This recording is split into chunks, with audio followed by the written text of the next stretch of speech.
Don Esteban Garay Cizarra, pues un gusto el poderlo ver de nuevo. El gusto es para mí, Alberto. ¿Cómo se siente?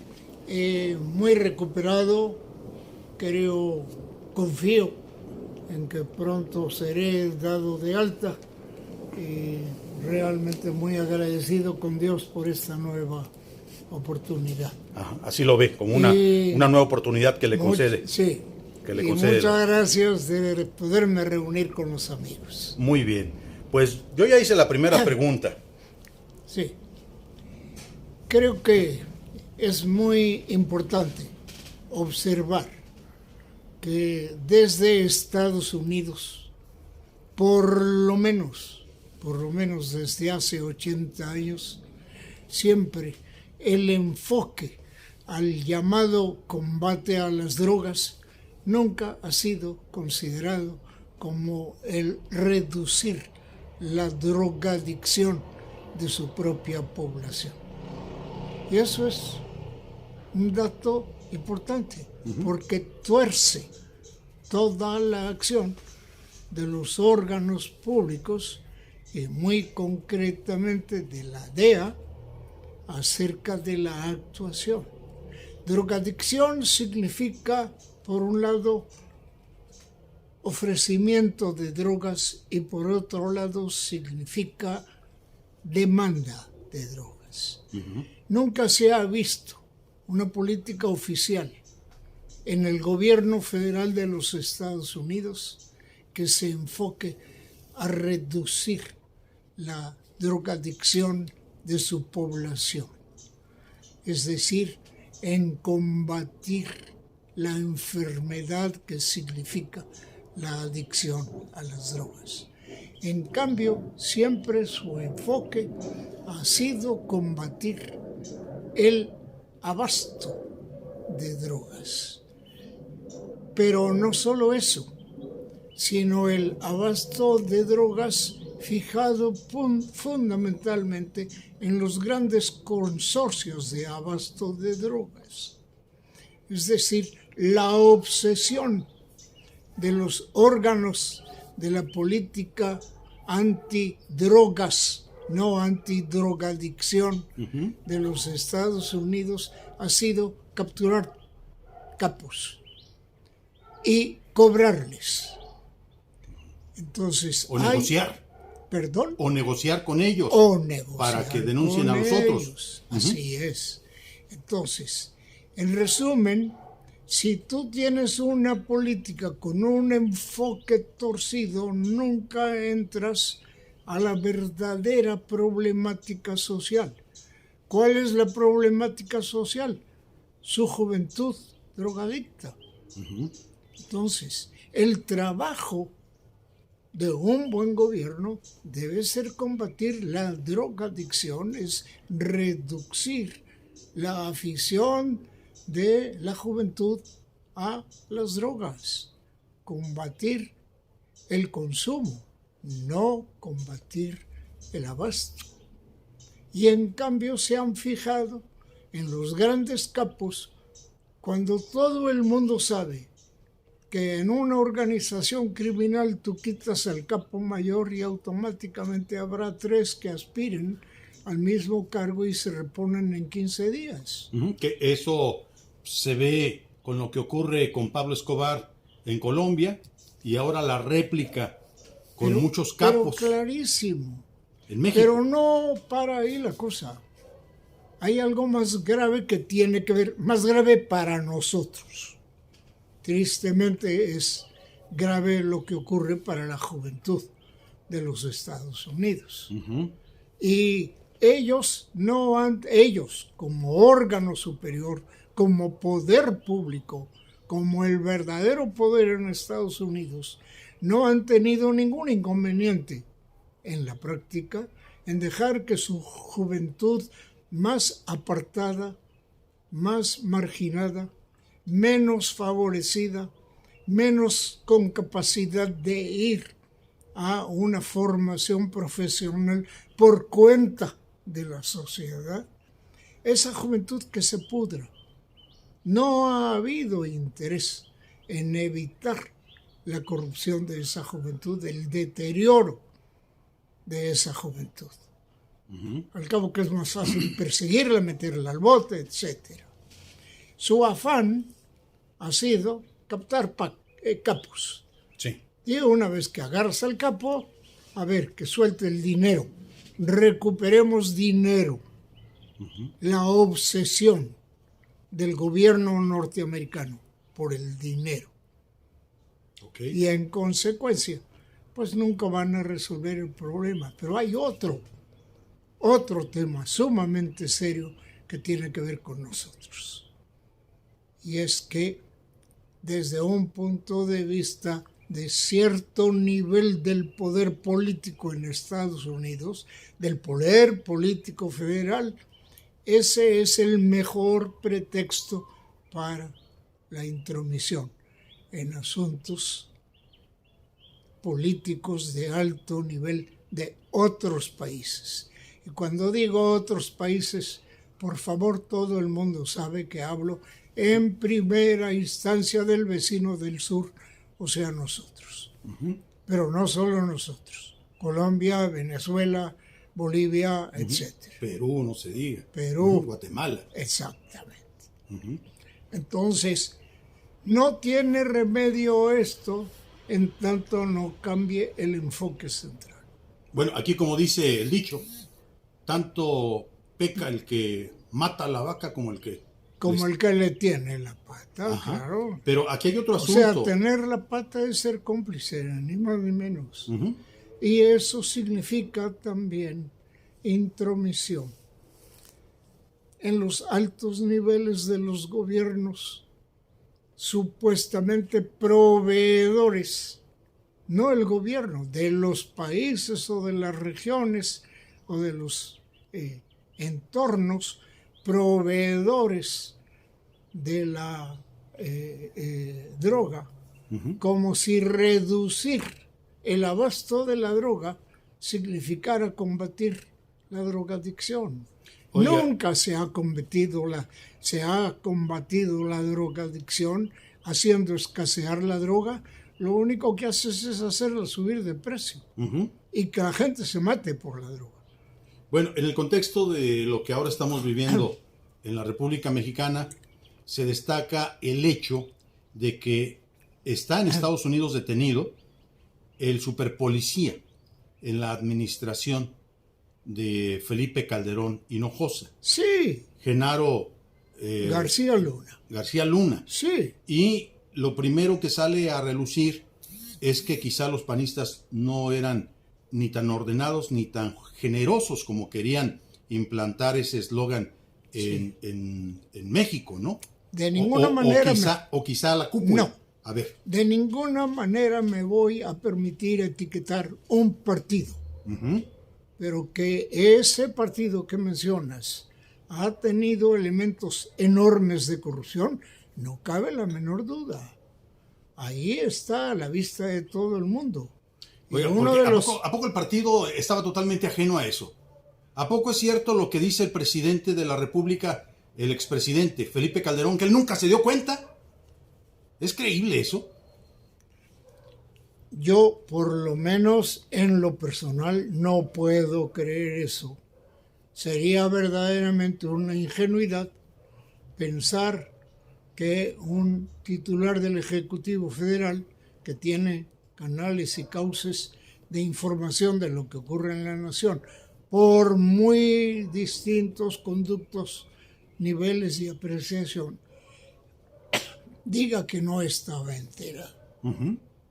Todo hace, no es que uno caiga en el sospechosismo, como dicen, ¿verdad? No hace falta ser especialmente suspicaz para darse cuenta que en los más altos niveles del gobierno, de los gobiernos jefaturados o que llegaron al poder con el escudo de acción nacional, estaban totalmente penetrados de esa complicidad en la drogadicción y en el supuesto combate a la drogadicción. Sí. Déjeme preguntarle, usted me dice que usted no acostumbra citar por su nombre a las personas. Para este caso estamos hablando de un expresidente. Eludo en lo posible. ¿Cómo? Estamos hablando de un expresidente, de dos expresidentes, porque cuando se escapó el Chapo de Puente Grande, en el año del 2001, estaba en la presidencia Vicente Fox, el primer gobernante emanado del Partido Acción Nacional. Y cuando se dio este asunto, que no es otra cosa, de ser cierto toda esta acusación que se le hace a García Luna, que un maridaje entre el poder público y una de las bandas más importantes del narco en todo el mundo, como lo representa el cártel del Chapo. O sea, ¿cómo tratar de meternos al tema sin ver lo importante que era el trabajo de dos expresidentes? Creo que negar complicidad en esos niveles sería muy ingenuo. Muy ingenuo. En lo personal, no me trago ese cuento. No me trago ese cuento. Yo creo que en los altos niveles del gobierno de Felipe Calderón hubo una clara complicidad con esos grandes niveles del narcotráfico, por lo menos digamos binacional. Por lo menos binacional. No tengo absolutamente ningún elemento que me diga si del lado del gobierno de Estados Unidos al más alto nivel federal también había esa complicidad. No tengo elementos. Y bueno, me tengo que mover con las sospechas. Y la sospecha nadie me la está quitando. Don Esteban, el asunto es que antes de que se iniciara la parte más álgida del proceso contra García Luna, estaban muy activos los dos expresidentes en redes sociales, golpeando, cuestionando cada paso de quien encabeza ahora el Ejecutivo Federal, Andrés Manuel López Obrador, y su administración, que él mismo ha denominado la Cuarta Transformación. Hoy parece que los dos se volvieron mudos, no dicen mucho o se cuidan mucho para decir algo. ¿Qué le parece a usted eso? Que ellos tienen que medir su posibilidad de abrir la boca en este momento, ¿verdad? Porque ahora sí que todo lo que diga será utilizado en su contra. En su contra. Ajá. Así es, eso creo. ¿Cree usted que se abra la posibilidad de que alguno de ellos sea llamado a cuentas? La posibilidad está, pero yo creo que es muy importante que cuando los mexicanos nos indignamos, nos enfurecemos, de verdad, del mal comportamiento de la suciedad, de la traición a la patria, de algunos de nuestros gobernantes, nos vayamos nada más por el espíritu castigativo. No. Lo primero que hay que hacer es ponerle remedio al asunto. Y eso es muy importante. O sea, castigar a alguien que se lo merece no va a resolver el daño que ocasionó. La principal tarea de una organización política y de un gobierno en funciones es remediar los daños que se ocasionaron con un perjuicio de este nivel. Esa es la principal. Y por supuesto, aportar todos los elementos a la autoridad judicial correspondiente, que es la públicamente castigativa, que lo haga, que sancione, que castigue. Pero la política no la podemos reducir a castigar políticos corruptos, porque entonces nos pasaríamos la vida castigando. Estamos llenos de políticos corruptos. Nos pasaríamos la vida castigando.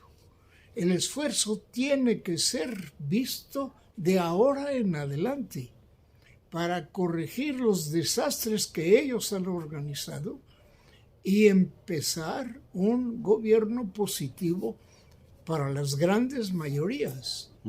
Y las grandes mayorías significa seguir en el camino tortuoso, doloroso, brincante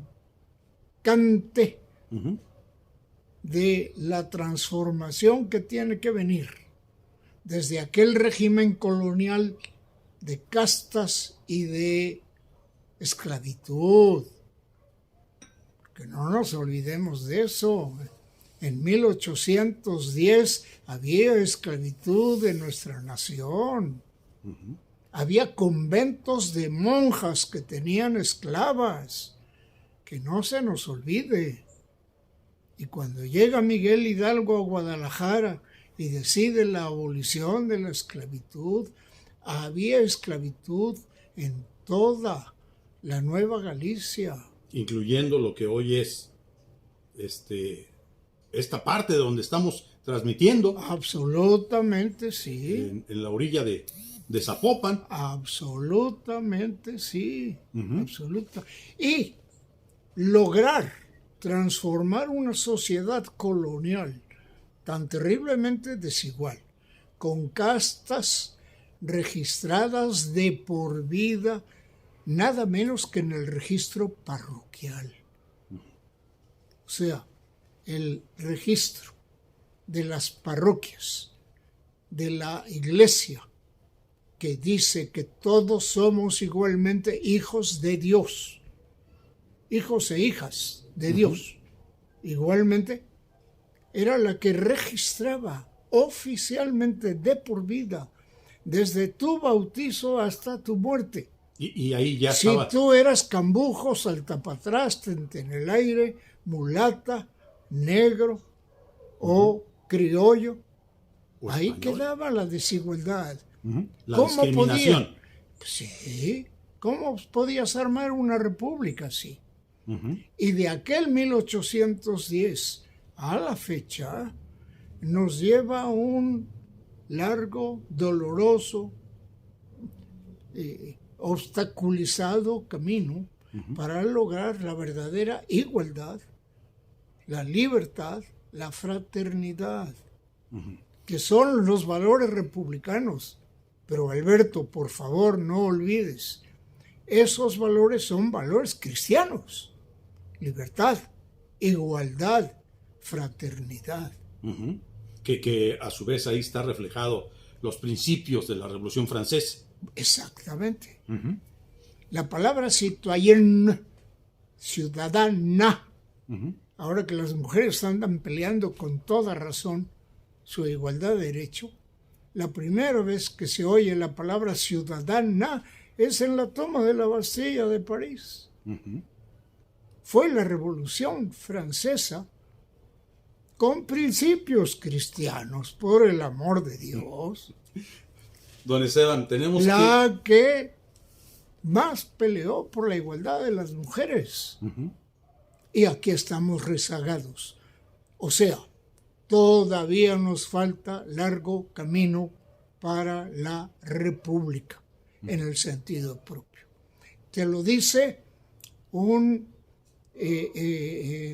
retirado de la tercera transformación que ve con todo interés los pasos que se está dando en la cuarta transformación y que aspira a la quinta transformación. Pues a mí me da mucho gusto que nos reciba en su casa. Esta es su casa. Me da mucho gusto escucharlo Alberto, así de lúcido. Así acostumbramos verlo a usted, dispuesto al debate, dispuesto al encuentro de la idea. Yo no sé si he recuperado la lucidez, pero sí el ánimo combativo, según me estoy dando cuenta. Bueno, vamos cerrando esta conversación, don Esteban, deseándole de antemano que restablezca totalmente sus facultades. Gracias. Gracias a Dios, gracias a ustedes. Y por supuesto a nuestra audiencia. que muchas personas nos preguntaban por usted, que si lo habíamos sacado nosotros del aire. No. Ujú. No. Dios me dio una nueva oportunidad, me dijo el vecino, y tiene toda la razón. Ujú. Bueno, pues Sí. ahí está. Última pregunta. Todo esto que hemos comentado sobre la cuestión de la política, la cuestión del crimen organizado, el asunto de la influencia externa, extranjera, los avances o no del gobierno de Andrés Manuel López Obrador, todo esto seguramente se va a ver reflejado en el 2024 de cara a la designación de candidatos para la presidencia de la República. ¿Cuál es su idea de lo que pudiera ocurrir? Reitero, quien crea que los grandes avances de la Cuarta Transformación ya hicieron una república ideal, está equivocado. Todavía nos queda un largo camino por recorrer. Todavía nos falta luchar por la república igualitaria. Entonces, si le llamamos a lo que sigue la Quinta Transformación o lo consideramos la continuación de la Cuarta, no importa. Lo que sí tiene que quedar claro es que de aquel régimen oprobioso colonial a la república ideal soñada de la igualdad, de la fraternidad, todavía hay un camino que recorrer. Si a eso le queremos llamar la quinta, llamémosle la Quinta Transformación. A mí me da igual el nombre. Uh-huh. Lo importante es que todavía quedan cosas muy importantes por consolidar. Es evidente que aquellos pendientes que veníamos arrastrando y que fueron ideales de la Tercera Transformación, me refiero al salario mínimo justo. Uh-huh. Bueno, don Esteban, por ejemplo, muchas gracias. Adelante, sí. Me refiero a que la tierra quede en manos del que la trabaja. Todavía hay muchas cosas pendientes por hacer. Todavía tenemos que lograr que a todos los mexicanos no se les cierre la oportunidad de que sus hijos acudan a la escuela y puedan realizar una carrera profesional estudiando lo que consideren oportuno. Lo que consideren oportuno. Uh-huh. Y no cerrando cada día más y más y más. Por ejemplo, la posibilidad de registro universitario para formar médicos. Tenemos un rezago de médicos pavoroso rezago de médicos. Y ese rezago de médicos por lo menos lleva 6 años. Por lo menos. Uh-huh. Para que podamos tener tantos médicos como tiene, por ejemplo, una república con grandes limitaciones de todo tipo, como es la República de Cuba. Y sin embargo, se permite atender las necesidades sanitarias de por lo menos 4 o 5 repúblicas de África y de América. Don Esteban, pues vamos llegando al final de esta conversación. Sin lugar a dudas que 2024 viene marcado por una gran cantidad de retos. Sí, señor. Y si en este momento, pensando todo lo que es el juicio contra García Luna, Es lo que va a salir ahí. y lo que va a salir ahí, y la forma como a partir de estos pequeños chispazos de la realidad más allá de lo evidente Sí. en el sistema político mexicano, nos deja entrever que el narco está en condiciones no solamente de tocar la puerta de la presidencia, quizá hasta de llegar y acomodar ahí al presidente, ¿De qué? de acomodar un presidente. Pueden llegar a ese intento, así es, pueden llegar a ese intento. Uh-huh. Y entonces tienes que lograr que cualquier candidata o candidato sea absolutamente impecable en ese punto. Independientemente del partido. Sí, claro. Uh-huh. Sí. Y luego tienes que lograr que los partidos, independientemente del candidato, presenten programas que vayan en la línea de verdaderamente lograr una genuina república. Y ahí es en donde el trabajo del órgano electoral será de vital importancia. El trabajo del órgano electoral es de vital importancia y el órgano electoral tiene que cumplir estrictamente los términos en los que fue fundado el Instituto Federal Electoral. Es decir, apegarse estrictamente a respetar con todo cuidado los votos emitidos por la voluntad popular. No torcer las cosas. En aquellos entonces denominado Instituto Federal Electoral, IFE, hoy conocido como INE, Instituto Nacional Electoral. Sí. También ahí hay que hacer un trabajo para que el INE recupere el espíritu y planteamiento y práctica original del Instituto Federal Electoral. Perdonen que mencione porque pues eso me toca en lo personal. Claro. Habría que recordar que usted fue, en el caso del estado de Jalisco, el vocal ejecutivo de la Junta. Y que afortunadamente salimos con toda claridad, respetando al detalle, hasta el último voto de la voluntad ciudadana, y que esto fue reconocido por las partes. Así es, y bueno, yo lo recuerdo también con mucha precisión. Seguramente muchas personas no lo recordarán, pero don Esteban Garay Cizarra estaba al frente del IFE aquí en Jalisco en 2006, cuando se da aquella famosa y polémica elección. Así es. Que Andrés Manuel López Obrador consideró que había sido una elección fraudulenta. Usted, recuerdo que nos decía, no fue una elección aseada, fue una elección desasiada. Yo decía con toda claridad y dejé constancia en mi última participación, y así consta todavía, debe constar en los archivos del instituto, que yo dije que las campañas no habían sido ni limpias ni equitativas. Y lo que es peor, que había habido complicidad de parte de la autoridad electoral. Híjole. Bueno, don Esteban, pues muchas gracias. Un saludo que quiera mandar usted a sus seguidores. Yo les agradezco mucho que tengan todavía la cortesía de oírme, y yo agradezco a Dios que me dé la oportunidad todavía de dirigirme a ustedes. Gracias, don Esteban. Sí, señor. Muchísimas gracias. Bueno, nosotros concluimos esta entrega de Cuarto de Guerra. Le agradecemos el favor de su atención. Por supuesto, un agradecimiento también muy especial a las plataformas que nos hacen el favor de permitirnos circular a través de ellas. Partidero.com y, por supuesto, la otra radio en la ciudad de Chicago, Radio por Internet. Gracias. Hasta luego.